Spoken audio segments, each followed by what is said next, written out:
funny. This is the world next door. We're an online social justice travel magazine. Our mission is to use stories of hope in the midst of darkness, to turn ordinary Americans into wild-eyed revolutionaries, and to launch them into God's kingdom revolution. Welcome to World Next Door. So here I am in Kwazulu-Natal, South Africa, the AIDS epicenter of the world. Today I'm hoping to get an answer to a question that's been bugging me for a while. With so many adults dying because of HIV and AIDS, what is happening to their children? Well, to find the answer, I've come to a place called the Valley of a Thousand Hills. Impoverished townships, a struggling infrastructure. If I really want to learn what happens to children in the wake of HIV, this is the place to be. Whoa. So how you doing, Sianda? Yeah, I'm doing great, man. And you? I'm doing good. Yes. I'm doing good. Hey, this is Sianda. Sianda is my man of peace here in South Africa. In Luke 10, Jesus sends out his disciples into the world and tells them to, when they enter a new town, to find the man of peace. You find someone in the town who is going to take you into their home, to protect you, to feed you, and that is exactly what Sianda is for me. So I hear that we've got some good places to eat around here, yeah? Definitely, man. Zulu traditional restaurants, we've got butcheries and stuff, so we can go head up and have some cow tongue in one of the local butcheries. We have kidneys here. We've got hearts. We've got chicken. Man, we've got everything here. Here's cow tongue. Oh, wow. They have plenty. Let's get started. I shouldn't have to worry about eating this, right? I mean, the only foodborne diseases I've ever caught in my travels are typhoid, intestinal parasites, worms, and possibly typhus. What could possibly go wrong? All right, here we go. We're gonna eat cow tongue. Oh. Not bad. No, it's actually kind of consistency of steak. Oh, there's a little tongue. Every now and then you get little taste buds rub against your taste buds, and it's like French kissing a cow. I'm here in South Africa, and one of the things I'm really trying to understand is how the HIV/AIDS pandemic affects everyday families. What is the HIV/AIDS pandemic to you? Yeah. First biggest, thing that happens is that it leaves people young people as orphans. And most of those orphanages, actually, they take kids that have been affected by AIDS in one or the other. I've heard that there are a couple of also houses as well who are actually child-headed as well. So it does affect the whole of life here. From what I've heard, there are a lot of grandmothers, the go-go's, that are caring for very young children because they're that middle generation, their children have passed. Yeah. I've also heard about children that are essentially raising themselves. There's children whose parents have passed, but they have no one to look after them. And so children, sometimes 12, 13, 14 years old, are looking after their younger children. Either of those, are you really connected with either of those issues? I see this every day. To learn more about child-led households, I've come here to Mapela Township to meet with my friend Kangalani, who's going to take us into the township to meet some of these households. From what I can tell, Zulus have a very tightly knit culture. These strong community ties have created something of a safety net for child-led households.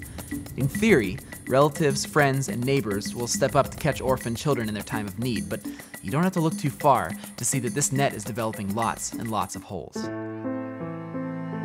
Okay, so we've come to this home here. Can you tell me a little bit about the situation with this family? Yeah, we have an old granny who actually lives with 3 orphanage children. They are not hers. They belong to the neighbors.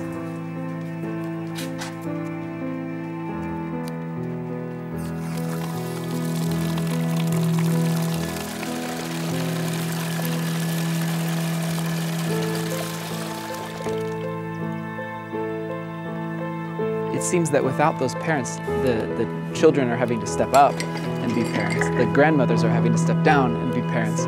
But there's still that gap. There's still no parents.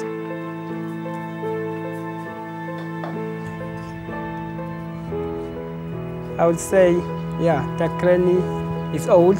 There's not much that the granny does for the children. So yeah, the children are just on their own.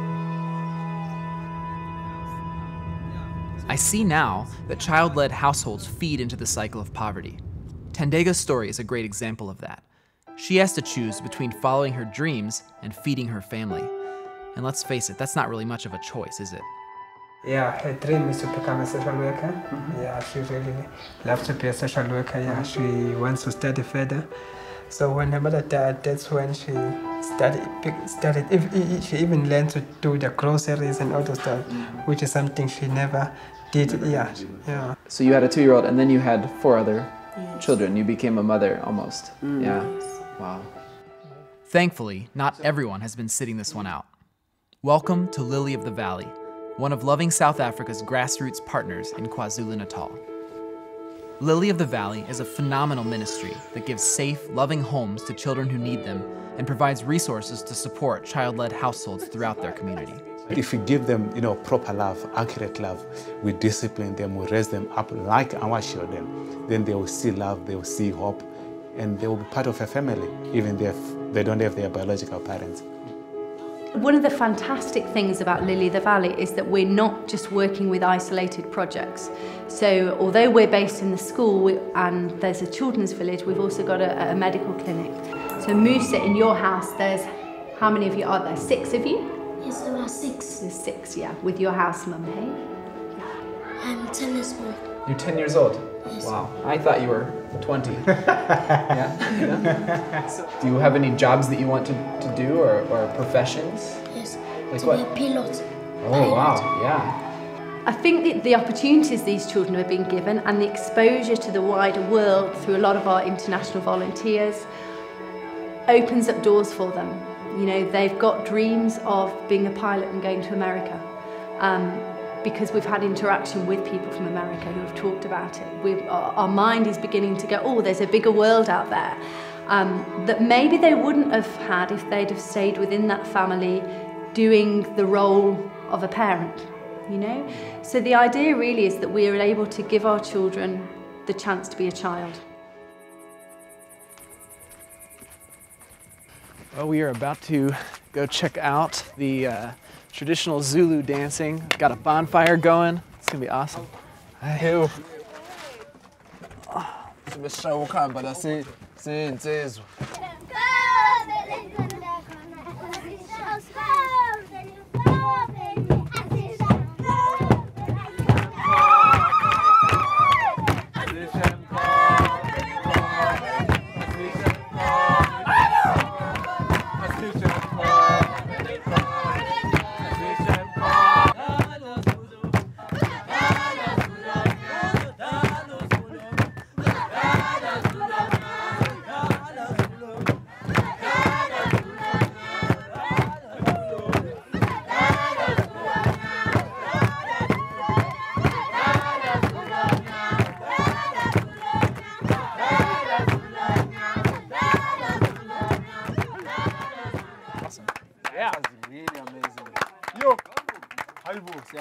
South Africa is a land of dichotomies. Vast wealth and crippling poverty. Traditional dancing and cell phones. Everywhere I go in this country, I see apparent contradictions living in perfect harmony. And now I have a new dichotomy to ponder. The heartbreak of an orphaned generation and the hope that they no longer must suffer alone.